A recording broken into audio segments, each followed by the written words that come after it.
नमस्कार, उड़ान आईएएस अकादमी के छत्तीसगढ़ समसामयिक प्रश्नोत्तर श्रृंखला में मैं सुधीर वर्मा पुनः एक बार आप सभी का स्वागत करता हूं। राष्ट्रीय समसामयिकी के अंतर्गत आज हमारा पहला प्रश्न है, हाल ही में घोषित आत्मनिर्भर भारत अभियान के प्रोत्साहन पैकेज के अनुरूप मंत्रिमंडल ने पशुपालन बुनियादी ढांचा विकास फंड की स्थापना के लिए कितने रुपए की मंजूरी दी है। तो सबसे पहली बात, आत्मनिर्भर भारत अभियान क्या है? आत्मनिर्भर भारत अभियान लोकल फॉर वोकल को प्रमोट कर रहा है, यानी कि स्थानीय वस्तुओं के उत्पादन को प्रमोट किया जा रहा है इसके द्वारा। ठीक, तो इसी के अंतर्गत पशुपालन पर भी फोकस किया जा रहा है और इसके अंतर्गत एक विकास फंड का निर्माण किया गया है जिसको क्या नाम दिया गया? पशुपालन बुनियादी ढांचा विकास फंड। ठीक है, और इसके निर्माण के लिए कितने रुपए की मंजूरी जो है मिली है, ये आपको प्रश्न में पूछ रहा है। ठीक, तो याद रखिएगा कितने की मंजूरी मिली है? 15,000 करोड़ रुपए की। इसके बारे में थोड़ा सा जान लेते हैं। प्रधानमंत्री श्री नरेंद्र मोदी की अध्यक्षता में 24 जून 2020 को हुई केंद्रीय मंत्रिमंडल बैठक में कई ऐतिहासिक निर्णय लिए गए जो कि विभिन्न क्षेत्रों में बुनियादी ढांचे को मजबूत करने की दिशा में एक लंबा सफर तय करेंगे जो महामारी के समय महत्वपूर्ण है। पहला है पशुपालन बुनियादी ढांचा विकास फंड की स्थापना।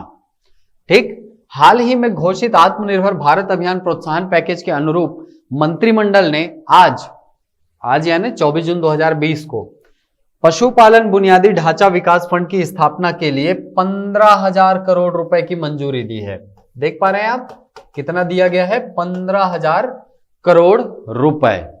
ठीक, सरकार ने पूर्व में डेयरी प्रसंस्करण एवं बुनियादी ढांचागत विकास कोष को डेयरी के बुनियादी ढांचे के विकास के लिए सहकारी क्षेत्र द्वारा निवेश को प्रोत्साहन के लिए 10,000 करोड़ रुपए की मंजूरी दी थी। ठीक है, किसके लिए? जो डेयरी है ना, उनके विकास के लिए। ठीक, तो याद रखिएगा कि यहां पर बेसिकली प्रश्न में आपको क्या पूछ रहा है? पशुपालन बुनियादी ढांचा विकास फंड की स्थापना के लिए कितना रुपए दिया गया? तो याद रखिएगा 15,000 करोड़ रुपए दिए गए हैं। ठीक, तो आपका आंसर ऑप्शन नंबर ए 15,000 जैसा कि मैंने बताया। चलिए अगला प्रश्न है, Atal mission for rejuvenation and urban transformation. ठीक है, हमने सुना है AMRUT, अमृत योजना, कब प्रारंभ किया गया? ठीक, ऑप्शन है आपके पास 25 जून 2015, 25 जुलाई 2015, 15 अगस्त 2015 या 25 अप्रैल 2017। ठीक, तो इसके बारे में थोड़ा सा जान लेते हैं। यहां पर आप देख पा रहे हैं Atal mission for rejuvenation and urban transformation, Amrut योजना, माननीय प्रधानमंत्री द्वारा 25 जून 2015 को आरंभ किया गया। ठीक, कब प्रारंभ किया गया? पहले ही लाइन में आपका आंसर है 25 जून 2015 को। मिशन का लक्ष्य पीने के पानी की आपूर्ति का सार्वभौमिक कवरेज तथा वर्षा जल की निकासी के साथ साथ सीवरेज एवं सेप्टेज की कवरेज एवं उपचार क्षमताओं में उल्लेखनीय बढ़ोतरी, गैर मोटरीकृत शहरी परिवहन एवं हरित स्थान, पार्क आदि सुनिश्चित करना है। तो एक तरीके से आप बोल सकते हैं कि ये जो अमृत मिशन है, ठीक है, इसका उद्देश्य क्या है? इसका उद्देश्य है अधोसंरचनाओं का विकास।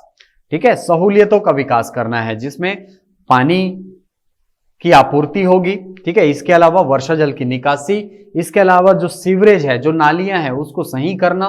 ठीक है, इसके अलावा पार्कों की स्थापना करना, ये सब इस योजना के अंतर्गत आते हैं। ठीक, यह मिशन 60% से अधिक शहरी आबादी को कवर करते हुए 500 नगरों में फैला हुआ है। तो याद रखिएगा अटल मिशन के अंतर्गत 500 नगरों में यह काम जो है कराया जा रहा है। चलिए, तो आपका आंसर क्या हो जाएगा? ऑप्शन नंबर ए 25 जून 2015 को प्रारंभ हुआ है अमृत योजना, जिसका पूरा नाम है Atal mission for rejuvenation and urban transformation. Clear? चलिए अगला प्रश्न है, जल जीवन मिशन JJM का उद्देश्य क्या है? JJM जो है या जल जीवन मिशन जो है, ये इसके बारे में मैं आपको बहुत पहले भी बता चुका हूं। ठीक, ऑप्शन है 2024 तक देश के प्रत्येक ग्रामीण घर में पीने योग्य पानी उपलब्ध कराना, समुद्री जल का विलवणीकरण कर पीने योग्य बनाना, कृषि हेतु जल उपलब्ध करवाना, ड्रिप सिंचाई को बढ़ावा देना। तो जल जीवन मिशन का उद्देश्य क्या है? वर्ष 2024 तक पेयजल की उपलब्धता सुनिश्चित करना। क्लियर? हर घर में एक नल लगाया जाएगा इसके अंतर्गत। देख पा रहे हैं आप, केंद्र सरकार के प्रमुख कार्यक्रम जल जीवन मिशन को लागू करने के लिए जल शक्ति मंत्रालय ने एक रोड मैप तैयार करने के लिए सभी राज्यों के साथ मिलकर काम कर रहा है। मिशन का उद्देश्य 2024 तक देश के प्रत्येक ग्रामीण घर में प्रति व्यक्ति 55 लीटर पीने योग्य पानी प्रतिदिन उपलब्ध कराना है। ठीक है, प्रति व्यक्ति कितना जल? 55 लीटर। ठीक, इसको इस प्रकार से भी प्रश्न पूछ सकता है कि जल जीवन मिशन के अंतर्गत प्रति व्यक्ति जल उपलब्धता कितने का लक्षित किया गया है, कितने का लक्ष्य बनाया गया है? तो याद क्या रखना है? 55 लीटर को। ठीक, जेजेएम का उद्देश्य ग्रामीण लोगों, विशेषकर महिलाओं और लड़कियों के जीवन में सुधार करना है और उन्हें कठिन कार्य से मुक्ति दिलाना है।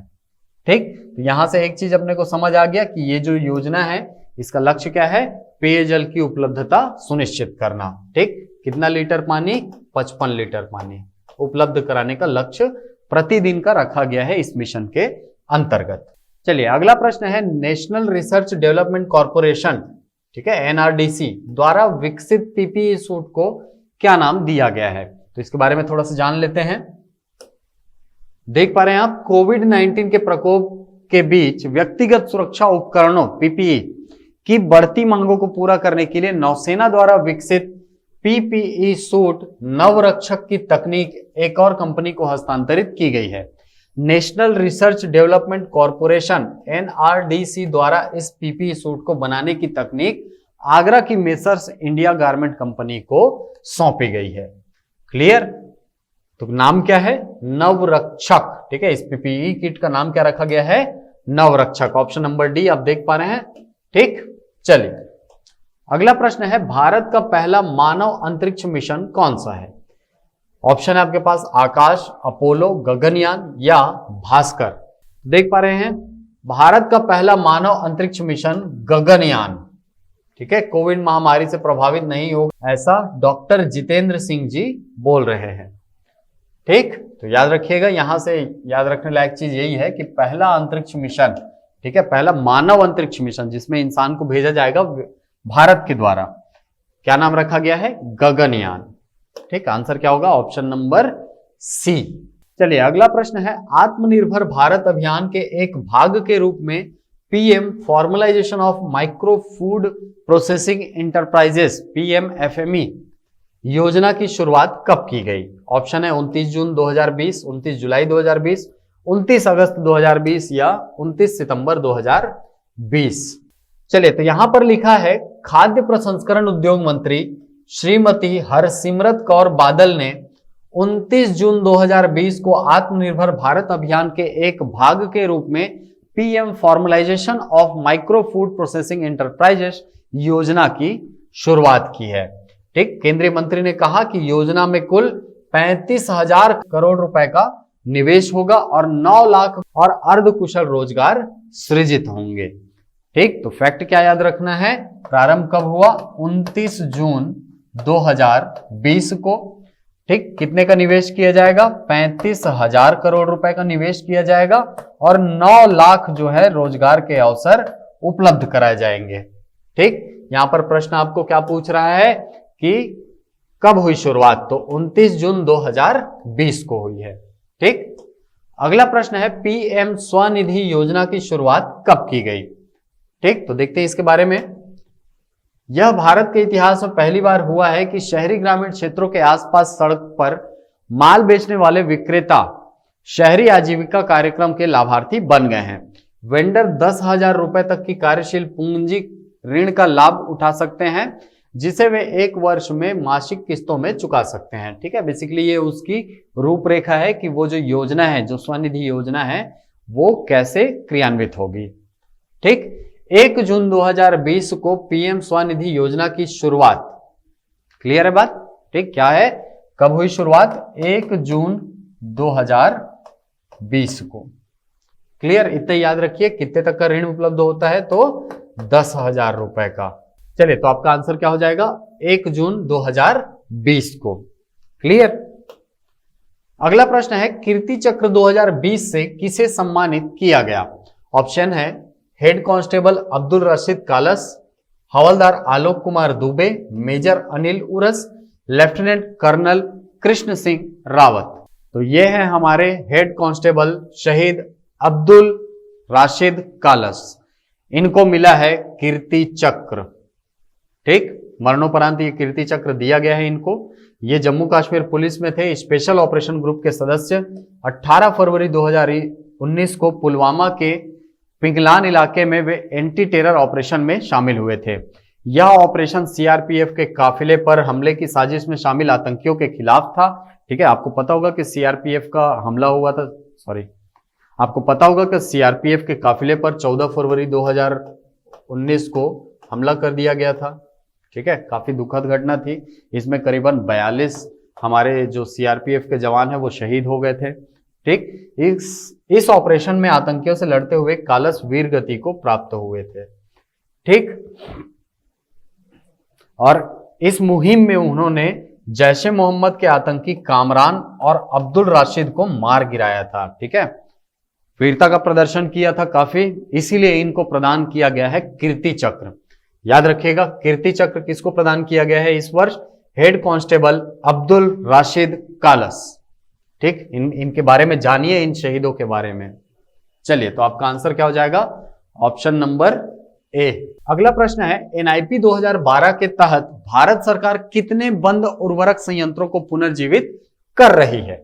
ऑप्शन है 4, 5, 6 या 7। तो इसके बारे में जानते हैं कि कितने बंद उर्वरक संयंत्र है जिनको प्रारंभ किया जा रहा है फिर से। भारत सरकार ने यूरिया क्षेत्र में नए निवेश की सुविधा और यूरिया क्षेत्र में भारत को आत्मनिर्भर बनाने के लिए नई निवेश नीति न्यू इन्वेस्टमेंट पॉलिसी 2012 की घोषणा की थी।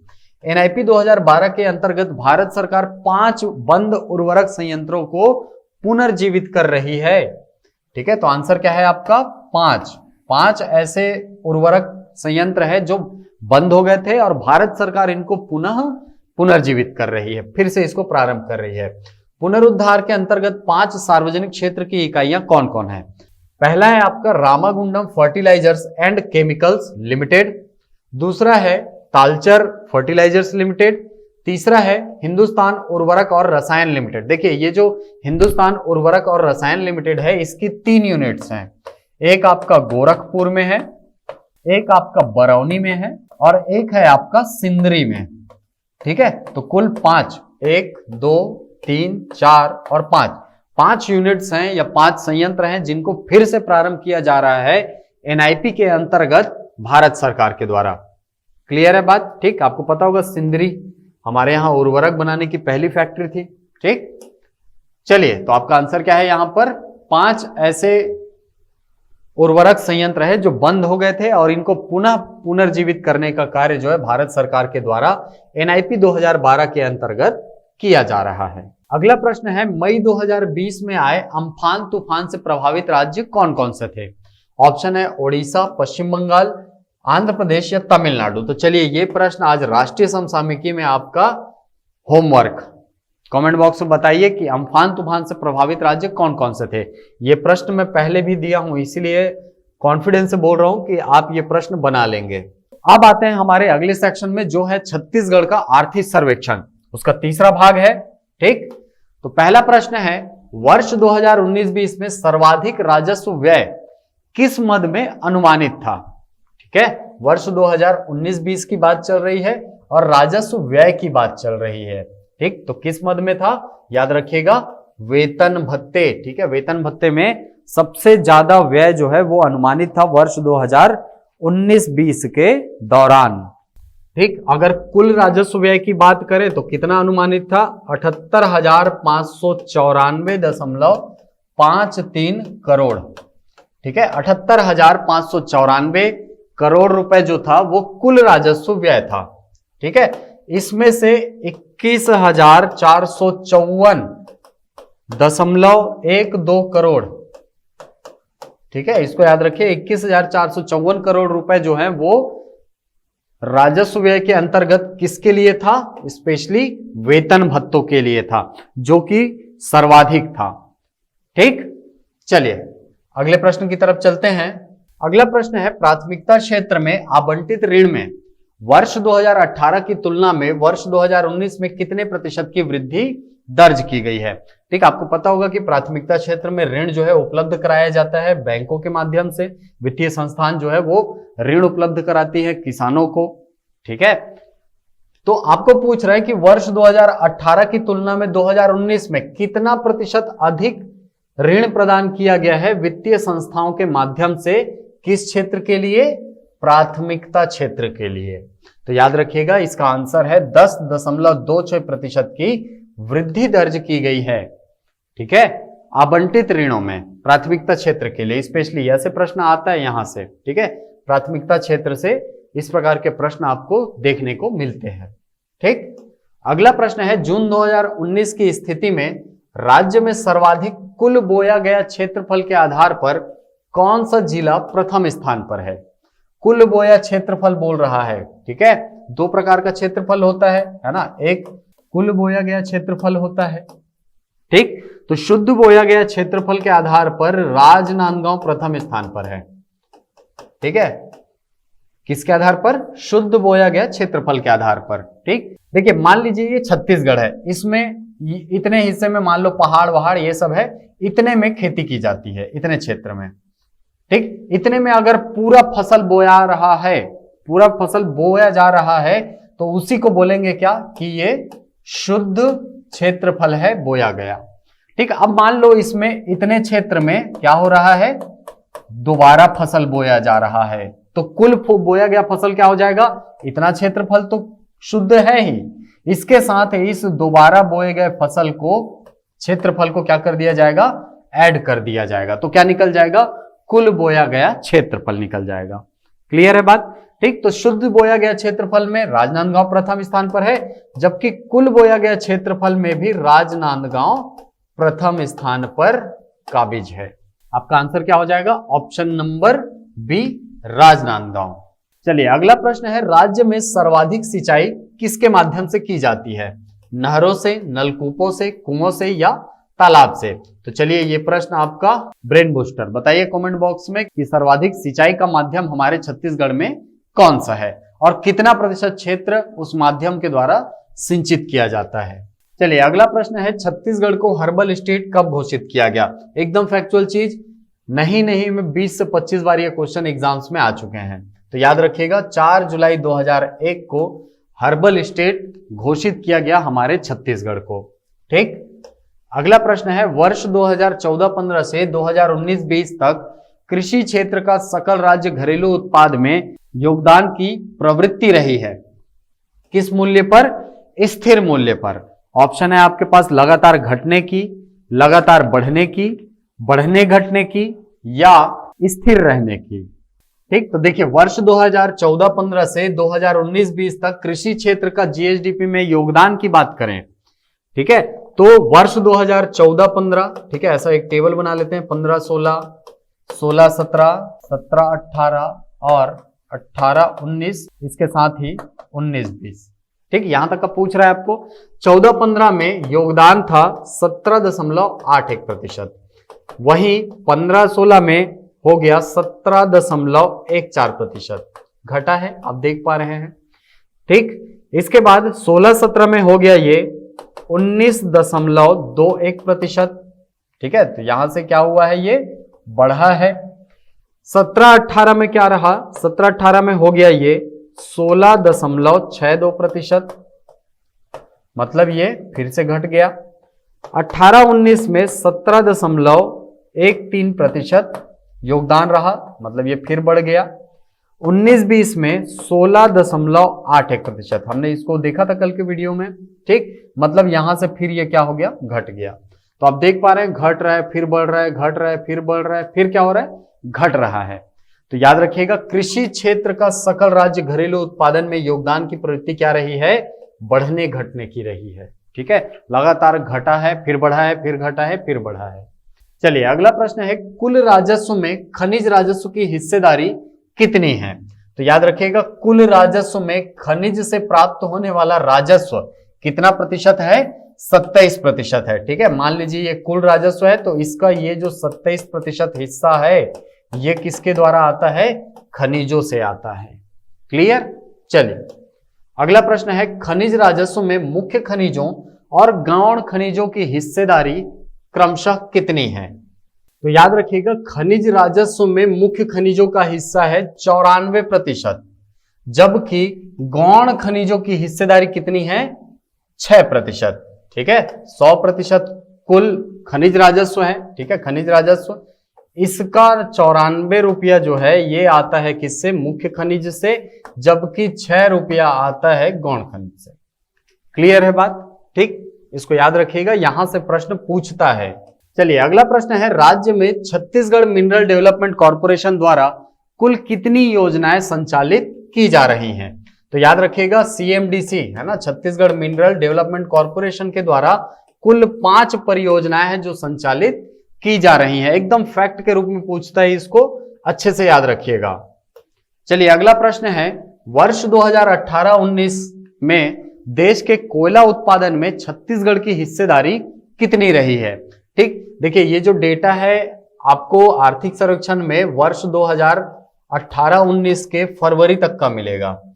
ठीक है, जबकि वित्तीय वर्ष जो होता है वो मार्च तक का होता है। और इस डेटा को अपडेट किया गया है IBM के वेबसाइट पर। ठीक है, Indian bureau of mines government की वेबसाइट है। ठीक, तो आप ये याद रखिए कि IBM के वेबसाइट के अनुसार मार्च 2019 तक, ठीक है, देश के कुल कोयला उत्पादन में छत्तीसगढ़ की हिस्सेदारी रही है 22.22%।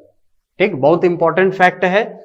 कोयला से क्वेश्चन जो है वो हर एग्जाम में, PSC का प्रीलिम जब भी एग्जाम हुआ है उसमें आया है, तो इसको याद रखेंगे। कोयला उत्पादन में छत्तीसगढ़ की हिस्सेदारी वर्ष 2018-19 में कितनी रही है? 22.22%। तो ये थे हमारी समसामयिक प्रश्नोत्तर श्रृंखला के अंतर्गत राष्ट्रीय समसामयिकी के 10 प्रश्न और आर्थिक सर्वेक्षण छत्तीसगढ़ से जुड़े हुए 10 महत्वपूर्ण प्रश्न। आशा करता हूं ये वीडियो आपको पसंद आया होगा। यदि वीडियो पसंद आए तो इसे लाइक करें, शेयर करें, यूट्यूब पर कमेंट करें, अपना उत्तर दें। मिलते हैं अगली कक्षा में कुछ नई जानकारियों के साथ, कुछ नए प्रश्नों के साथ। तब तक के लिए थैंक यू।